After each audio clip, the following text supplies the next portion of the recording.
Vamos compor agora a mesa com o seguinte tema: a enfermagem no contexto da diálise, aspectos da segurança do paciente. Convido para compor a mesa Frederico Antônio Silva, enfermeiro pela PUC Goiás, especialista em enfermagem em nefrologia, com 16 anos de atuação em serviços de nefrologia. Lohana Siqueira do Amaral, RT de enfermagem da clínica TRS, nefrologia e hemodiálise, graduação em enfermagem pela UFG, especialista em nefrologia e CCIH e especialista em excelência operacional pelo Einstein. Doutora Nara Rúbia Freitas, mestre e doutora em medicina tropical pela UFG, com experiência em atuação clínica hemodialítica por 16 anos. Como mediadora da mesa, convido a professora doutora Regiane Barreto. Bom, o tema segurança do paciente foi o tema escolhido para a gente discutir alguns aspectos da enfermagem aqui nessa mesa redonda, né? A gente, como o tempo está escasso, a gente está aqui bem adiantado com relação ao cronograma inicial, mas a gente vai ter aqui alguns pontos de excelência para discutirmos e respondermos algumas questões do público, tá? Eu vou convidar, né, agora a excelentíssima professora Nara Rúbia de Freitas para proferir algumas palavras com relação à dificuldade de acesso, né, vascular, principalmente, que é um tema que ela entende muito e tem muito a nos revelar. Professora. Obrigada. Inicialmente, eu quero agradecer, né, o convite da organização desse evento, para estar aqui hoje conversando com vocês um pouquinho sobre como cuidar melhor do nosso paciente, um tema de extrema relevância, levando em consideração a segurança do paciente. A minha apresentação está ali, então eu vou descer, que eu acho que fica melhor. Pessoal, então, acho que está longe, né? Se estiver ruim, estão me ouvindo? Então, eu vou falar sobre o painel, né, que eu trouxe para apresentar. É sobre segurança do paciente em terapia renal substitutiva, na modalidade hemodiálise, com ênfase, então, nos cuidados com o acesso vascular, considerando o âmbito hospitalar e sob a ótica da sistematização da assistência de enfermagem. Bem, para começar, né, é sempre bom lembrar que a terapia renal substitutiva dialítica, ela substitui parcialmente funções renais, excetuando-se, então, a função secretora. Ela é composta de duas modalidades, a DPA e o CAPD, que é o manual, né, e a hemodiálise. E nós daremos ênfase, então, na hemodiálise. Considerando pacientes que estão em âmbito hospitalar, que é a minha experiência, o que eu venho trazer aqui hoje, esses pacientes eles têm um perfil de complexidade completamente diferenciado, porque, muitas vezes, eles precisam fazer uma terapia que é diária, ou seja, todos os dias, devido à sua alta complexidade. Como, por exemplo, crianças que têm um peso corporal reduzido e têm, muitas vezes, contraindicação de diálise peritoneal, é necessário fazer hemodiálise, e essa hemodiálise tem que ser fracionada. Gestantes é algo que o Hospital das Clínicas, né, atende bastante, e pelas diretrizes são no mínimo 18 horas semanais de hemodiálise semanalmente, né? Falência de acesso. Então, esses pacientes falência de acesso, em função de ser em âmbito hospitalar, são muito direcionados, né, para o nosso hospital, no sentido de conseguir com que eles façam uma terapia de forma mais efetiva, aquilo que é possível, por conta de equipe vascular também nessa unidade. E pacientes gravemente enfermos, né? Nós consideramos que pacientes internados, logicamente, eles estão em condições de alteração, seja pela própria questão da diálise, como, por exemplo, sepse, que pode ter vindo a partir de uma questão primordialmente dialítica, como os acessos, infecção em acessos, como também as próprias comorbidades que esses pacientes apresentam, como insuficiência cardíaca congestiva, né, e descompensada, que faz com que essa diálise tenha que ser fracionada em função do peso interdialítico que pode ser retirado desse paciente, e até outras condições, como questões hepáticas referentes à questão de coagulação. Bem, como o tema, né, vai tratar principalmente com relação à segurança desse paciente, achei por bem trazer aqui para vocês as normativas específicas, né, para pacientes que estão em âmbito de unidade, né, hospitalar ou também satélite. Então, nós temos uma normativa que regulamenta a questão da segurança do paciente em ordem nacional de 2014. É lógico que, muito antes disso, a gente já tinha serviços que trabalhavam com a questão, no geral, né, os serviços trabalham com a questão de segurança do paciente, mas essa normativa veio para regulamentar. E fazendo, então, a intersecção dessa normativa, juntamente com as normativas que nós temos que regulamentam os serviços de terapia renal substitutiva, e aqui eu trouxe a RDC 11 de 2014, nós temos várias outras, mas essa é bastante abrangente. Então, a intersecção dessas duas normativas nos leva a pensar nos principais pontos de fragilidade aos quais esses pacientes estão submetidos e podem apresentar riscos, né, de incidentes, de ocorrência de incidentes. Seriam estruturais, clínicas, cuidados, processos de trabalho, ou seja, são vários momentos em que esse paciente pode ser submetido à ocorrência de incidentes. E aí eu chamo a atenção para o acesso vascular. Lembrando que o acesso vascular para pacientes em hemodiálise pode ser a fístula arteriovenosa, sendo autólogo ou enxerto PTFE. Né, nos nossos casos, os mais comuns são os enxertos, que já são pacientes que já passaram, já perderam fístulas autólogas, e catéteres venosos centrais. Em relação aos catéteres venosos centrais, o catéter pode ser de triplo lumen ou duplo lumen, sendo que o de triplo lumen ele é bem comum em paciente agudo, em função desse terceiro lumen ser principalmente para medicação. Então, em pacientes em unidade de terapia intensiva, é bastante comum. Pode ser ainda de curta permanência e longa permanência. Curta permanência, que deve permanecer por algumas semanas tão somente, em função do risco de infecção, e longa permanência, que são catéteres tunelizados e podem permanecer por mais tempo. E esses são mais indicados para aqueles pacientes com falência de acesso, inclusive que já passaram por fístulas e não têm mais condição de mantê-las. Os sítios de inserção são os mesmos, né, para curta permanência e longa permanência. Hoje, nós temos, em âmbito hospitalar, uma maior facilidade de conseguir esses catéteres que são mais caros, catéteres de longa permanência, mas que trazem muita qualidade de vida para o paciente, no sentido de mantê-lo apto para fazer a terapia renal substitutiva hemodialítica.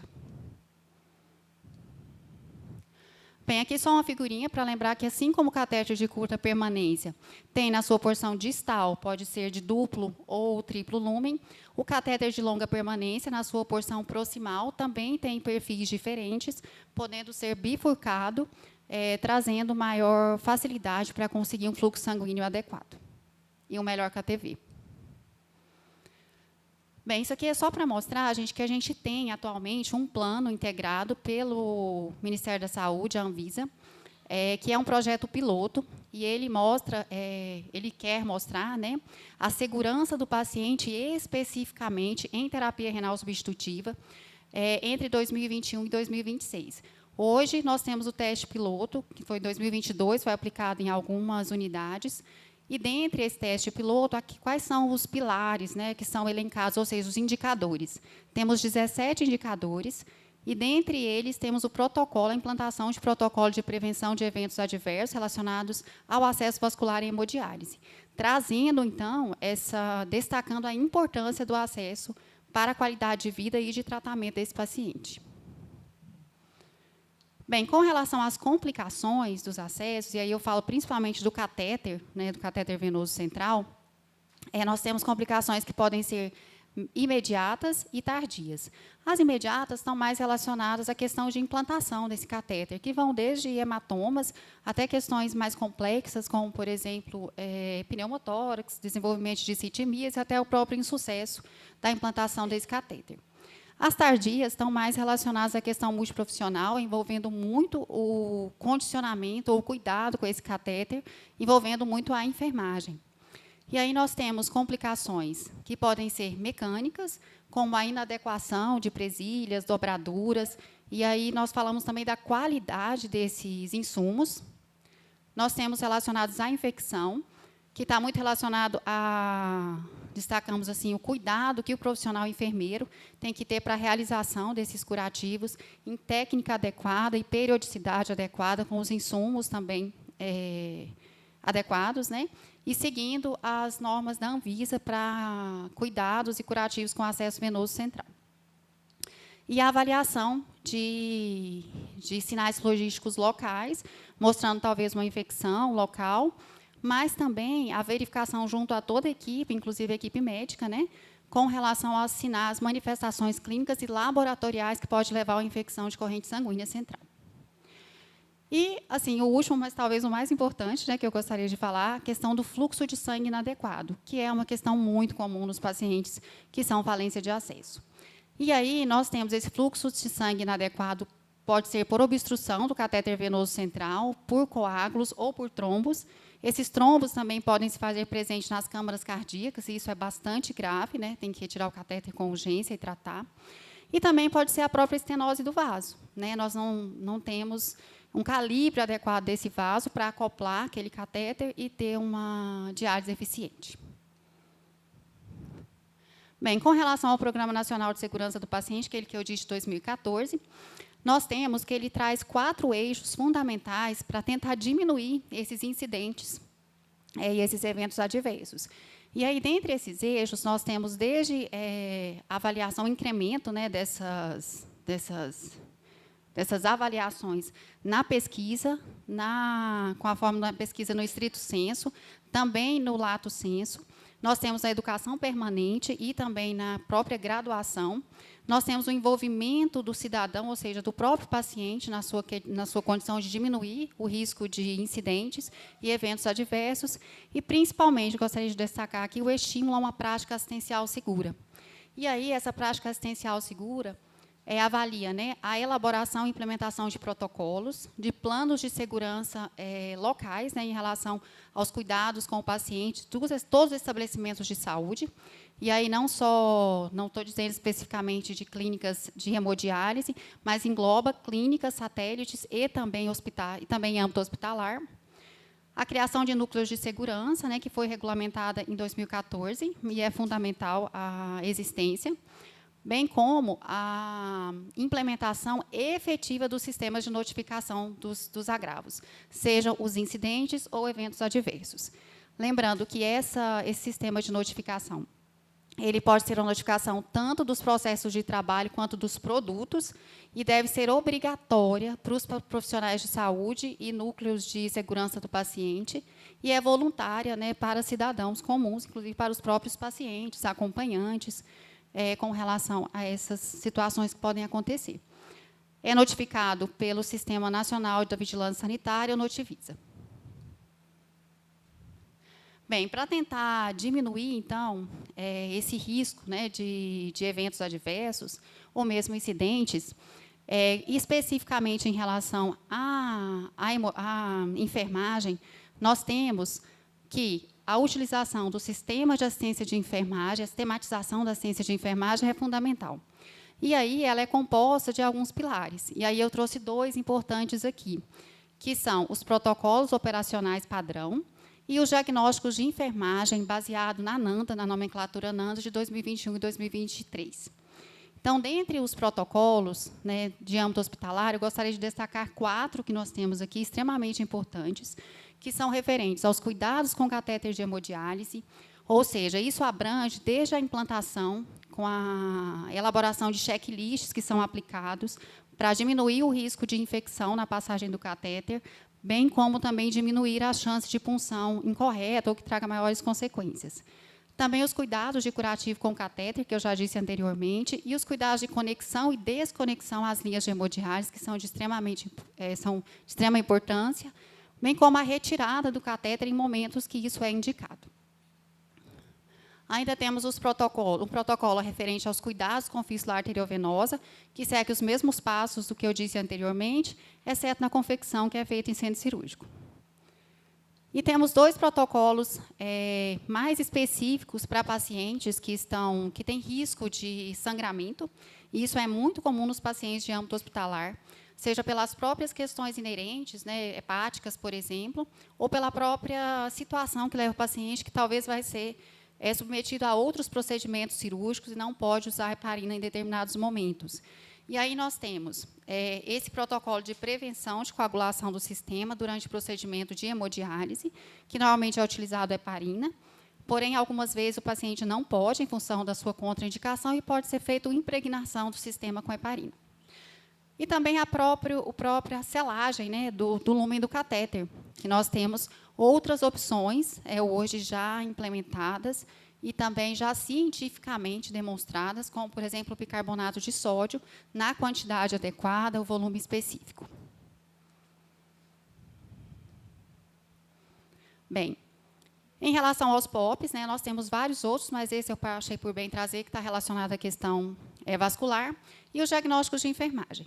Segundo o NANDA mais recente, nós temos vários. Né? O paciente hemodialítico ele é amplo, né? Nós temos vários, que vai desde questões clínicas, né, bem específicas, como excesso de fluido, excesso de volume de fluido, dor aguda, risco de sangramento, até questões mais comportamentais também, e aí, por exemplo, a prontidão para o conhecimento aprimorado. Mas eu gostaria de chamar a atenção aqui para 2 diagnósticos que eu julgo bastante importantes em relação ao acesso vascular, que é o risco de infecção e o risco de trauma vascular.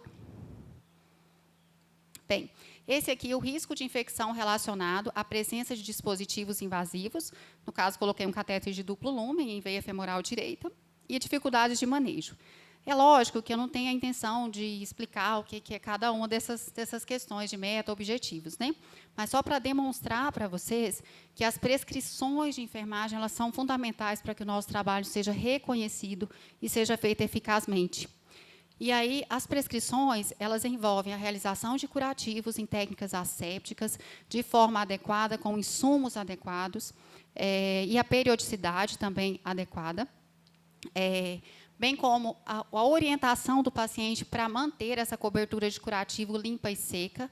Além disso, a própria fixação do curativo, se de acordo com o sítio de implantação, se o catéter é em jugular ou em veia subclave, isso é de extrema importância para manter esse catéter eficazmente.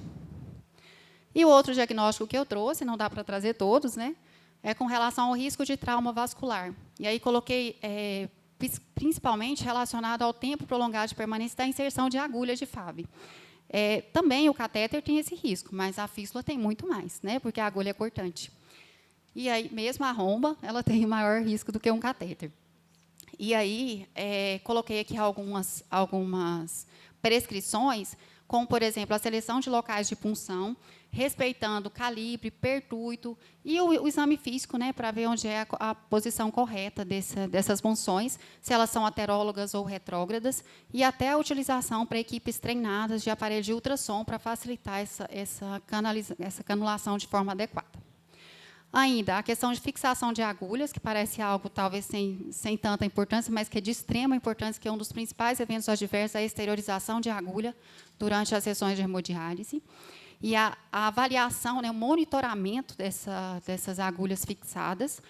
Além disso, avaliar as queixas do paciente em relação à formação de edema e situações, parâmetros da máquina, como aumento de pressão de devolução, a chamada pressão venosa, que pode demonstrar que está tendo uma coagulação do sistema ou até mesmo um extravasamento de sangue. Além de outra questão importante, que é o conforto do paciente. Ele passa 4 horas com esse membro estendido, e, em algumas situações, ele pode fletir e levar à questão de extravasamento. Essas são as minhas referências. Acho que talvez tenha passado um pouquinho do tempo. As referências. E agradeço pela atenção de todos.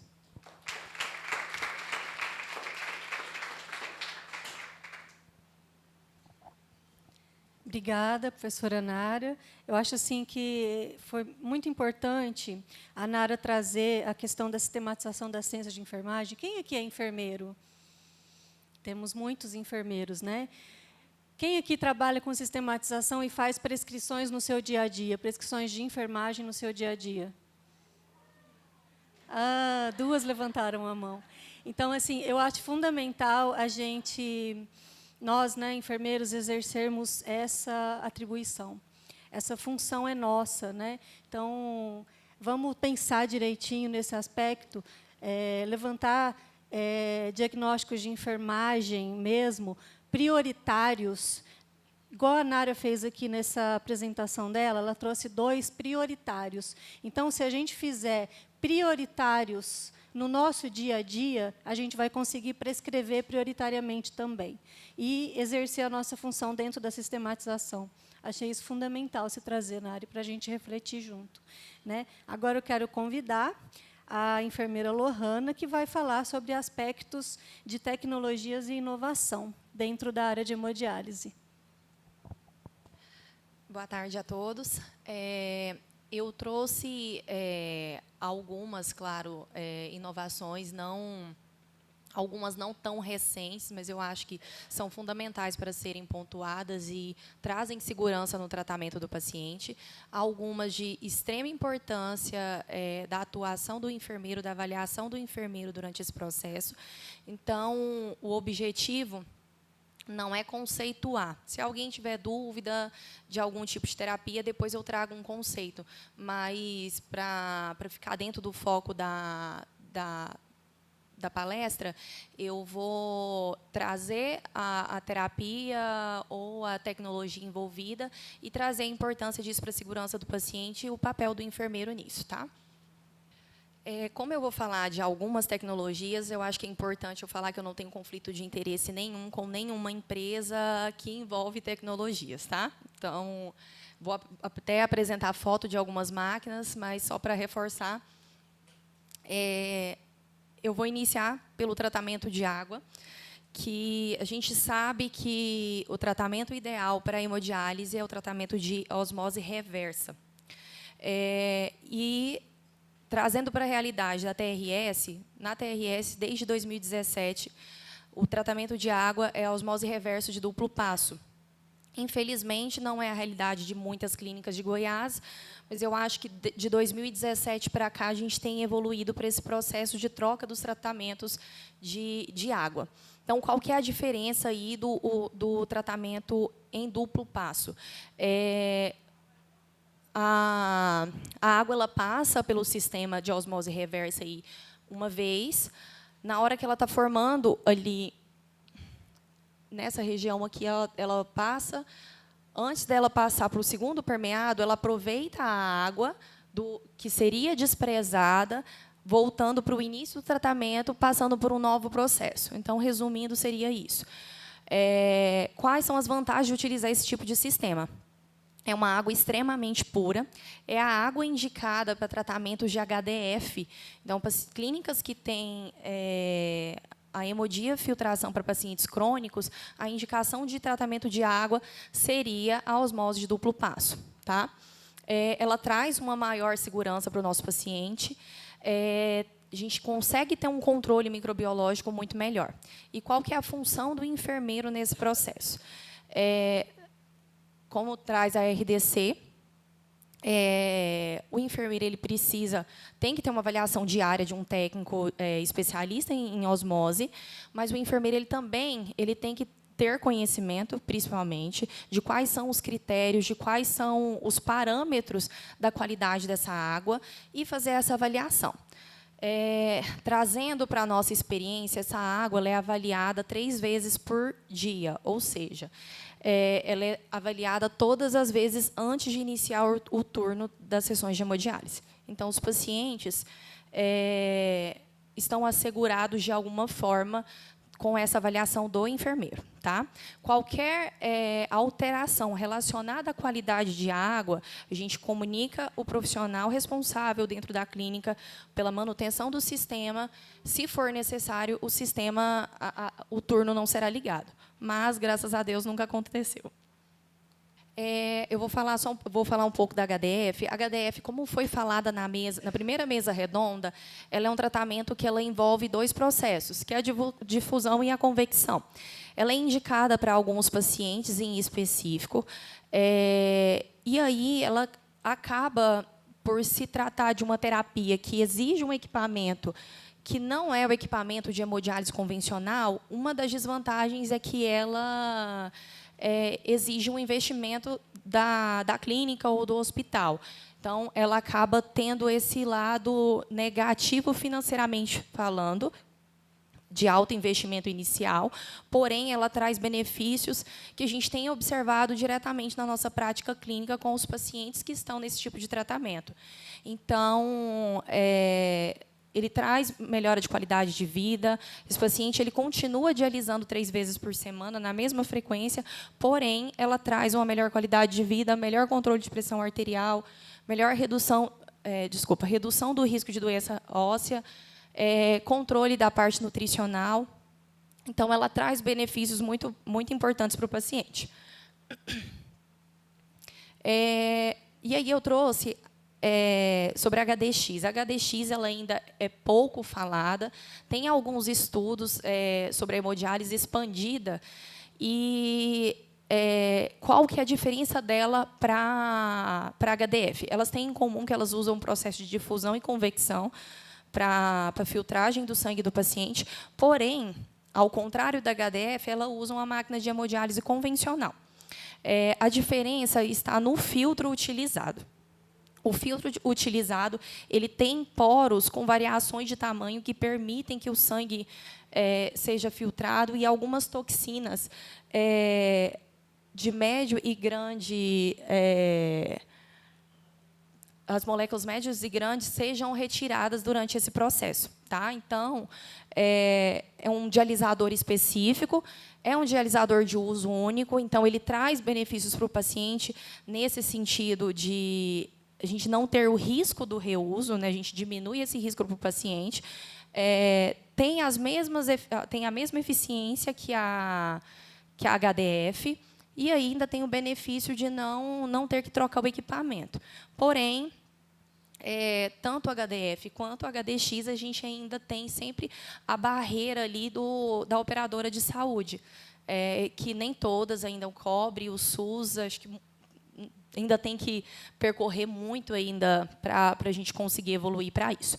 E aí, eu encontrei um estudo, esse estudo é da Colômbia, ele traz uma comparação de custo-efetividade da hemodiálise convencional com a hemodiálise expandida. E aí, eles encontraram no estudo, inclusive, impactos financeiros, trazendo como a HDX sendo favorável para o paciente, para a instituição, em redução de custo para a instituição, principalmente no impacto de redução de custo de internação. Aqui, eu trouxe um comparativo, trazendo o tamanho das toxinas em kilodaltons e a comparação entre os tipos de terapia. Então, a terapia de baixo fluxo, onde a gente consegue atingir algumas moléculas, a terapia de alto fluxo, que a gente consegue também retirar algumas partículas aí do paciente de pequeno e médio tamanho, a HDF, e a HDX, que promete ser o mais próximo aí da função renal natural. Como já foi falado também lá na mesa redonda, trazendo para a hemodiálise diária, qual que é o benefício para o paciente? Melhoria do estado nutricional do paciente também, da mesma forma, melhoria da qualidade de vida, a gente tem controle de pressão, controle de fósforo de uma forma muito mais eficiente. Também esbarra a mesma situação em relação às operadoras de saúde. Na nossa prática clínica, alguns pacientes realizam hemodiálise diária e é impactante, assim, é notável a qualidade de vida desses pacientes. Eu não trouxe, mas há estudos mostrando também a importância da diálise estendida noturna. Então, teria o mesmo conceito. A gente faz a hemodiálise diária com mais frequência, num curto espaço de tempo, geralmente 2 horas de diálise, e aí tem a opção de fazer, que eu acredito que em Goiás ainda não tenha, a hemodiálise noturna e estendida. Então, o paciente ele vai para a clínica no período noturno, dorme na clínica e dialisa a hemodiálise convencional durante o período da noite. Trouxe a diálise incremental também, e a diálise incremental, como a doutora Larissa falou muito bem, é o tipo de diálise em que o médico ele avalia o paciente de acordo com a função renal residual que o paciente ainda tem. Então, ela vem como um complemento à função renal residual desse paciente. Na nossa prática clínica, a gente tem pacientes em incremental, tanto em hemodiálise quanto em diálise peritoneal. Então, os pacientes que fazem incremental na clínica, em regime de hemodiálise, eles fazem com uma frequência de 2 vezes por semana. Os pacientes em diálise peritoneal, a gente tem alguns pacientes que fazem 2 vezes, 3 vezes, a 5 vezes por semana. Então, tem pacientes que o normal, o natural, né, é fazer os 7 dias quando o paciente ele não tem essa função renal tão... quando ela não existe. Mas a gente tem a experiência de alguns pacientes que vieram de tratamento conservador, que têm uma função renal residual importante, começando com duas vezes ao dia e aumentando de acordo com a necessidade desses pacientes. Acho que teve até uma pergunta a respeito de como que é a adesão desses pacientes quando a gente aumenta. Eu fui enfermeira da diálise peritoneal por 4 anos e meio, e aí eu sempre explicava para o paciente a pior das possibilidades. Então, eu sempre expliquei para o paciente que a diálise peritoneal, o comum é realizar em 7 vezes por semana, quando o paciente não tem função renal.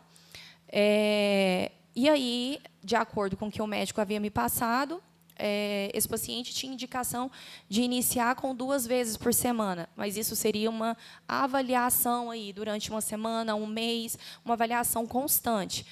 Pode ser que daqui a um mês esse paciente tenha que vir a fazer 3 vezes por semana. Então, eu acho que é importante a avaliação do enfermeiro nesse processo. E, como disse a professora Nara, da mesma forma que a orientação com o catéter, é muito importante que o enfermeiro ele tenha esse poder de conversar com o paciente, de aproximar do paciente ao máximo para explicar a importância de começar 2 vezes por semana, mas entendendo que isso pode ir aumentando gradativamente e mostrando o benefício dele estar fazendo as 2 vezes por semana. Então, a gente não tem muita resistência na clínica em relação ao aumento de dias de terapia. Acho que eu já falei isso aqui. E aí, sobre cuidados paliativos, é algo que não só a enfermagem, né, mas todos os profissionais envolvidos na assistência do paciente renal crônico precisam estudar. Eu trouxe esse livro como referência, é um livro que está disponível online, traz algumas informações muito importantes, ajudam a direcionar. Claro que tem outras referências também muito, muito importantes na literatura. Porém, é um assunto que tem aumentado a discussão, mas que a gente precisa olhar atentamente ao paciente e individualizar a assistência para esse paciente. Então, uma das opções é a diálise decremental, que aí seria a redução da frequência de diálise desse paciente, seja ela peritoneal, seja ela hemodiálise. E aí, concluindo essa parte de insumos, de benefícios aí para o paciente em relação a tecnologias, o importante nessa assistência, na assistência de enfermagem, é que o enfermeiro ele tenha realmente a percepção de que ele faz parte do processo totalmente, ele faz parte do processo de planejamento do gerenciamento de tecnologias, ele faz parte da avaliação da qualidade de água, da definição ou, pelo menos, da sugestão de indicação de terapia para esse paciente, junto com toda a equipe multiprofissional. Acima de tudo, o enfermeiro ele tem que ter conhecimento para repassar para a equipe, para realizar treinamentos, para conseguir manipular esses equipamentos. Não tem nenhum profissional na assistência que está mais envolvido no processo de tecnologia do que o enfermeiro. Então, sobretudo, é necessário conhecimento sobre os tipos de tecnologia, sobre o tipo de equipamento que você trabalha, para poder expandir esse conhecimento e trazer uma maior segurança para o paciente. Então, é importante individualizar esse tratamento para o paciente, para trazer mais segurança para ele, trazer mais segurança para a equipe, inclusive. E aí, a equipe de enfermagem, eu quero dizer que é extremamente importante, a nossa equipe da Clínica TRS é extremamente importante para a segurança dos nossos pacientes, para o funcionamento da clínica. E aí eu trouxe a fotinha de alguns profissionais que estão envolvidos diretamente na assistência dos pacientes renais crônicos.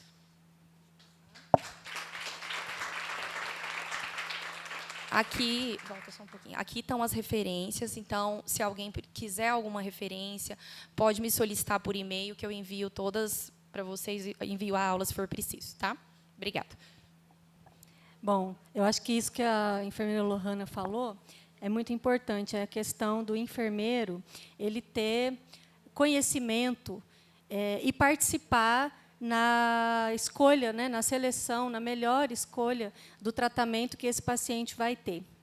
E tanto qualquer uma dessas tecnologias, o enfermeiro tem que ter, né, conhecimento e plena segurança para o uso dela. Então, às vezes, o médico sabe que tecnologia vai ser melhor para usar naquele paciente, mas o enfermeiro, muitas vezes, não está participando.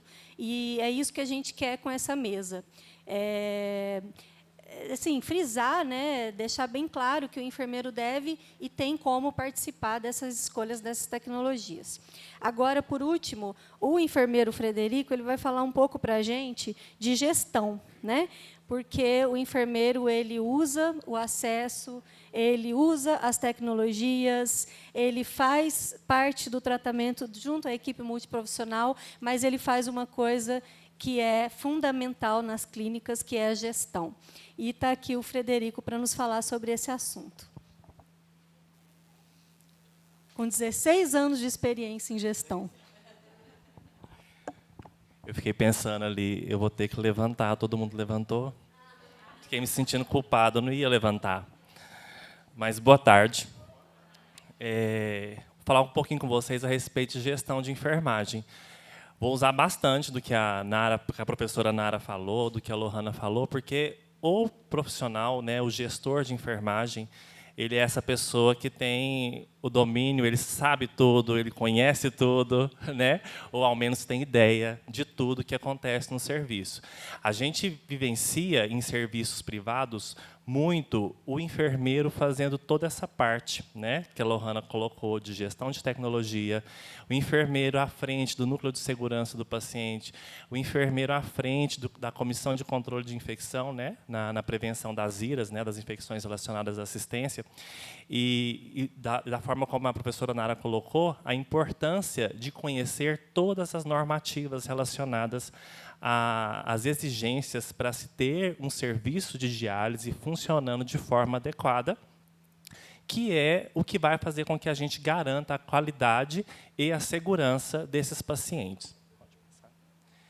Então, aqui, a gente tem são 4 pilares do que é a gestão de enfermagem, né? Então, a gestão de enfermagem ela se baseia em planejamento, organização, direção e controle, certo? Para a gente fazer esse planejamento, a gente tem que ter o conhecimento de todas essas normas. A gente tem que entender o que é a RDC 11, a RDC 154, né, de 2004, que foi substituída pela RDC 11. A gente tem que conhecer a RDC que estabelece como funciona o núcleo de segurança do paciente, a respeito daquele projeto piloto, que vai ser o que vai nortear os processos de segurança em diálise daqui para frente, né? A gente vivenciava uma obrigatoriedade que se aplicava ao sistema hospitalar, né? A gente não tem cirurgia segura, né? A gente não tem prevenção de úlcera por pressão, mas a gente tem que controlar e diminuir a perda sanguínea, a gente tem que controlar e diminuir as saídas acidentais de agulha, a gente tem que preservar o acesso vascular desse paciente. Então, a gente precisava se adequar no processo hospitalar, mas deixando para trás todas as especificidades relacionadas à diálise. O nosso paciente é diferente de um paciente hospitalar. Ele requer cuidados muito diferenciados. Então, o enfermeiro que entende, ele conhece a sua clientela, ele consegue fazer um planejamento mais adequado e, de fato, pontuar, né, nesses processos, nessas relações, o que de fato ele precisa fazer. Então, esse profissional gestor de enfermagem, ele é totalmente estratégico dentro de uma organização, né? Tanto no processo de entrega do serviço, como também no processo de definir o que vai ser feito, como vai ser feito. E, após fazer a definição disso, está funcionando? como que estão os meus indicadores, como que está sendo a entrega do meu trabalho, como que está a mortalidade do meu serviço, como que está o índice de infecção, a minha equipe está conseguindo entregar o que foi proposto, o que foi planejado. Então, esse profissional, ele é um ponto estratégico do cuidado, né? Não dá para um serviço funcionar sem um gestor de enfermagem, um gerente que entenda e que faça o controle do que a sua equipe está entregando, certo? Pode passar. Eu trouxe aqui para a gente, então, os desafios que hoje um gestor em serviços de diálise ele tem. Eu acho que um dos grandes gargalos, problemas hoje que a gente tem são recursos humanos. E aí a gente fala tanto de perfil profissional, que é difícil de encontrar, né? Então, hoje a gente tem que estabelecer um perfil muito específico perante ao serviço que você está gerenciando, seja ele serviço público, né? Porque o serviço público também está sofrendo muitas intervenções por questões relacionadas à terceirização, né, das administrações, e ele também está precisando se adequar ao mercado. E também a formação desses profissionais. A gente tem aí uma série de universidades, uma série de cursos de especialização que estão entregando por demanda, né, esses trabalhos, né? É um volume. E aí, quando a gente recebe esses profissionais nos nossos serviços, a gente praticamente tem que se dedicar num processo de formação desses profissionais, desde conhecimento técnico, científico, até mesmo desenvolvimento de muitas competências que são necessárias para estar à frente da supervisão, para estar no cuidado com o paciente, na assistência. Outra coisa muito crítica para nós, né, dimensionamento profissional. A gente tem aí uma série de tentativas de melhorar o dimensionamento. A última tentativa por parte do Corém foi uma lei que não conseguiu se implementar. Ainda a gente está usando o que está descrito na RDC 154 de 2004, né, que é a proporção de um técnico para cada 4 pacientes, um enfermeiro para cada 35 pacientes em hemodiálise, um enfermeiro para cada 50 pacientes em diálise peritoneal.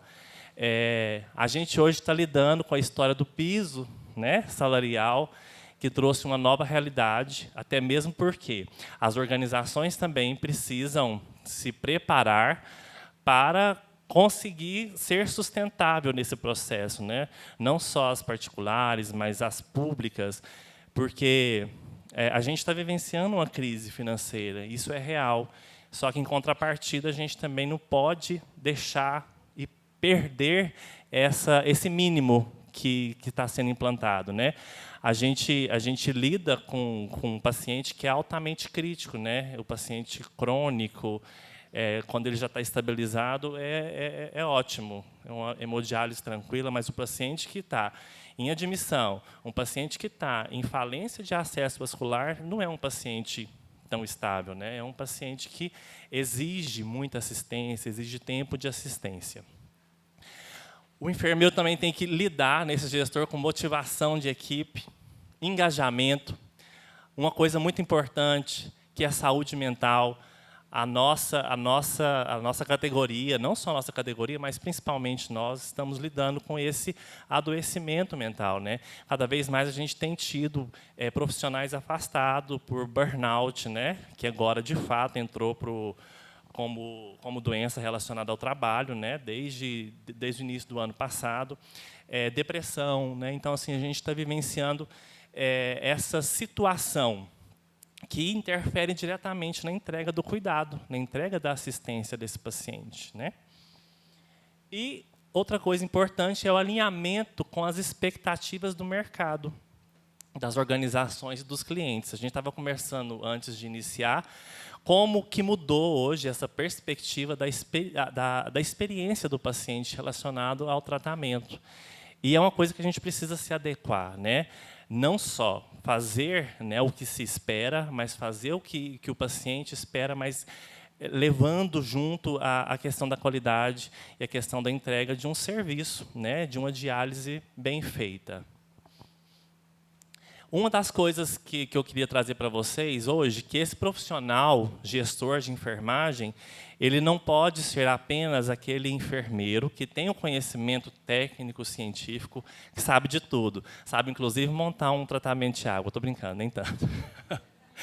Mas é um enfermeiro que precisa também trazer para a realidade dele, para a manutenção da qualidade do serviço, competências importantes como essas, que é controle emocional, criatividade, flexibilidade, gerenciamento de conflitos. Na hora que eu estava pesquisando, achei muito interessante. Gestão de enfermagem, competências. Qual que é o primeiro que aparece? Gerenciamento de conflitos. Tem um monte de curso de gerenciamento de conflito para enfermeiro. Eu não entendi a mensagem do Google. Não entendi. Comunicação. Comunicação, para mim, é uma das competências que está mais perdida nessas novas formações de faculdade. Então, a gente tem uma deficiência por parte dos profissionais formados agora, comunicação verbal, comunicação não verbal, comunicação escrita, então, a gente... Né? Não só a letra, mas é aquela coisa de frase, começo, meio, fim, sentido. Né? Então, assim, as pessoas, de fato, a gente está com essa problemática de qualidade, né? E isso precisa ser investido. Todas essas competências são competências que não precisam ser dons. Né? Esse negócio de dom já não existe mais. Tudo pode ser desenvolvido, né? E tudo pode ser treinado. Então, é importante que hoje esse profissional gestor ele esteja atento para não ser apenas um enfermeiro, mas, de fato, ser um gestor que está à frente de uma equipe, que consegue fazer, inclusive, negociação, propor melhorias, né? Apontar de uma forma clara, mostrando indicadores, mostrando os resultados da sua intervenção e trazendo propostas novas para esse serviço funcionar. Então, era isso que eu queria falar com vocês.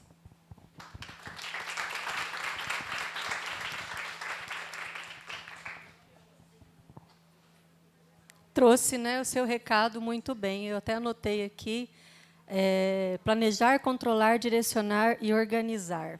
Ter estratégia, entregar indicadores, perfil profissional e formação profissional, adoecimento mental e, por último, competências. Eu acho que o Fred trouxe aqui para a gente é o que a gente gostaria de ter, né? Não é, Zenilda? É o que a gente gostaria de ter nas nossas mentes hoje, agora, né? Mas o que o mercado, como o Fred bem trouxe, o que o mercado está mais cobrando da gente ultimamente é a entrega de excelência, não é? O mercado está cobrando uma entrega de excelência e a formação não é ainda de excelência. Esses cursos, esses eventos, né, simpósios como esse, procuram melhorar esse tipo de formação. E é por isso que a gente está aqui hoje. Né? Então, a gente trouxe aqui 3 vertentes, 3 temas, 3 assuntos altamente importantes para a enfermagem. Obviamente que a gente não vai, com essa mesa redonda, saturar o assunto. A gente teria muito mais assuntos aqui da área de enfermagem e segurança do paciente, mas eu quero levantar aqui, pedir para vocês, né, levantarem outros temas para perguntar aqui para a mesa. Alguém tem alguma pergunta para fazer? Espero que sim.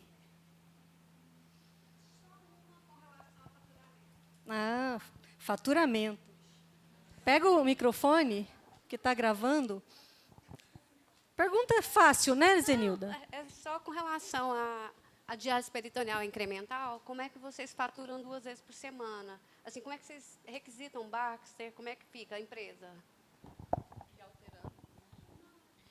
Na verdade, como a Baxter ela fornece o pacote, o que a gente faz é reduzir a quantidade de material solicitado para o paciente, mas a Baxter ela não tem esse pacote diferenciado ainda. Então, o que a gente faz é mês a mês. Mês a mês. Sim.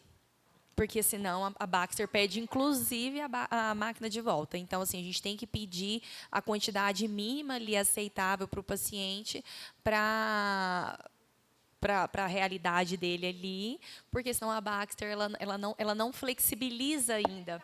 Sim, aí nós fazemos isso. A gente pede mês a mês, só que numa quantidade menor, de acordo com a realidade de cada paciente. Sim, e aí fica cada vez mais difícil, igual a Nara estava comentando aqui, um enfermeiro para 50 pacientes, e você fragmentar tanto assim, né? A prescrição do paciente fica extremamente difícil. Mas, infelizmente, é assim. Sim. Mais alguma pergunta? Lá atrás.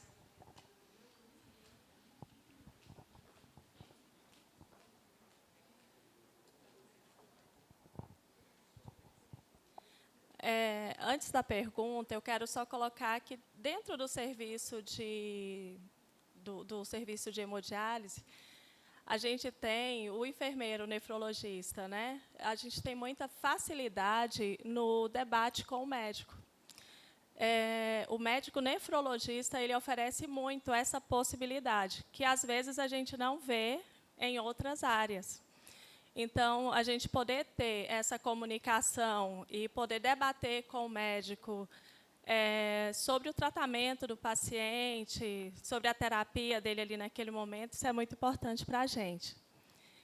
E a pergunta seria, dentro da diálise diária, né, o paciente vai fazer 2 horas, qual seria o que tem de prejuízo para o paciente nisso? O fato do paciente dialisar todo dia, ele pode estar perdendo mais sangue. O que não seria um benefício nessa diálise diária? Em relação aos riscos, é um paciente que ele vai mais vezes na clínica, né? É um paciente que ele vai ser puncionado mais frequentemente ou ter o catéter de hemodiálise manipulado por mais vezes. Então, ele está exposto ao risco de sangramento, ele está exposto em maior frequência ao risco de infecção. E aí cabe aí ao enfermeiro, desde a assistência até a gestão, estabelecer barreiras para evitar que essas situações, esses riscos aconteçam, né? Então, a gente tem os riscos, definimos os riscos, mas a gente tem que estabelecer protocolos, treinamentos para evitar que esses riscos atinjam o paciente, né? Então, a gente não quer que esse risco se torne um dano ao paciente. Então, eu considero como riscos. Não sei se o Fred ou a Nara enxerga algum outro malefício em relação à hemodiálise diária, mas eu acho que são tantos benefícios que, quando a gente entrega uma qualidade de assistência com danos mínimos, incidentes o mínimo possível, e é claro que a gente precisa, desde uma assistência muito qualificada até um gestor de enfermagem com conhecimento para isso. Consegui esclarecer? Mais alguma pergunta? Assim. Boa tarde. Eu queria ver sobre questão de mão de obra. Hoje eu trabalho no interior e uma das maiores dificuldades que eu tenho é a questão de obra, tanto enfermeiros quanto técnico de enfermagem. Geralmente, a gente tem clínicas em cidades que nunca teve hemodiálise, então a gente tem uma dificuldade muito grande, até mesmo para captar e manter esse profissional na clínica. Isso também é uma realidade de Goiânia. O fato, aqui, a gente não tem profissionais, enfermeiros, atualmente, que quando você abre uma oportunidade, né, quando eu estava à frente de serviço, você tem uma entrega muito grande, você tem muitos profissionais, mas você não tem profissionais qualificados. A grande parte dos serviços que eu tenho conhecimento, eles treinam de fato esses profissionais, eles preparam esses profissionais para assumir os cargos. A questão da manutenção desses profissionais, de fato, é outro gargalo muito importante. Hoje, as pessoas, principalmente das gerações mais atuais, São profissionais que não estão escolhendo ficar muito tempo no trabalho, né? E quando a gente fala em serviços de diálise, a gente fala de clientela fixa e a gente fala de um paciente que quer estar sendo cuidado pelos seus mesmos enfermeiros e técnicos durante muito tempo. Mas eu acho que atualmente está sendo um desafio muito complicado. Os serviços estão sofrendo muito com esse turnover de profissionais. E eu não sei, assim, até a gente conseguir esse processo de tomada de decisão a respeito dessa questão do piso, que eu acho que é uma coisa que a maioria dos profissionais estão esperando, se a gente vai ter algum tipo de melhora na manutenção, que a gente crê, né, a partir do momento que aumentou esse piso salarial, talvez as pessoas melhorem um processo de satisfação, de motivação no trabalho e se mantenham mais tempo no serviço. Porque assim, a vontade de todo o serviço é manter bons profissionais dentro das suas instituições. Mas esse bom profissional também está procurando um ótimo lugar para se trabalhar, né? Então, assim, hoje as pessoas também não estão procurando só a questão salarial. O ambiente, por conta dessa atenção para a saúde mental, o ambiente de trabalho ele tem sido algo muito observado por esse profissional. Então, se é um ambiente que acolhe, que tem um clima organizacional adequado, esse também vai ser um dos pontos positivos de se fazer a manutenção. Mas a gente está com isso, talvez, no início, né?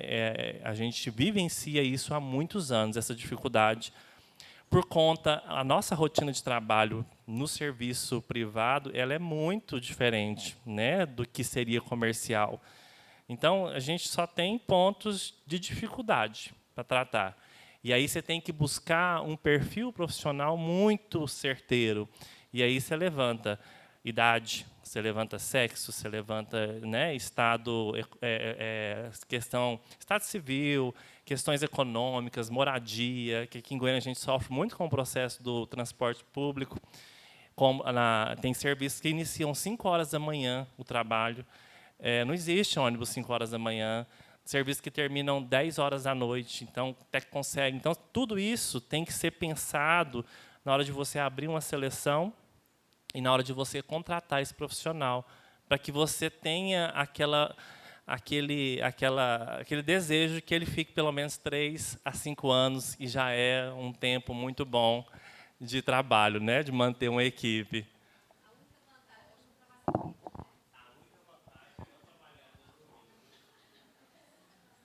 E sobre esse profissional, a gente não tem outra saída, é treiná-lo. E treiná-lo em serviço. E esse treinamento é demorado mesmo. Às vezes, a gente, para ter um profissional pronto para trabalhar, são 6 meses. E é um profissional que fica com um custo muito alto para a empresa. E é quando a gente perde ele, muitas vezes, não em todas, ainda bem. Mas é assim a realidade da TRS. A gente, né, no mínimo, uns 6 meses para a gente treinar e ter um bom profissional que você pode contar com ele e contar com a sua assistência segura para o paciente. Mais alguma pergunta? Eu quero...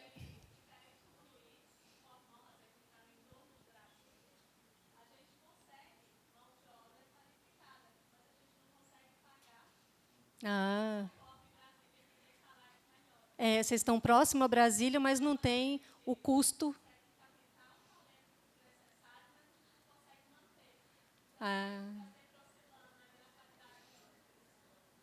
Realmente é um desafio para vocês, é um problema.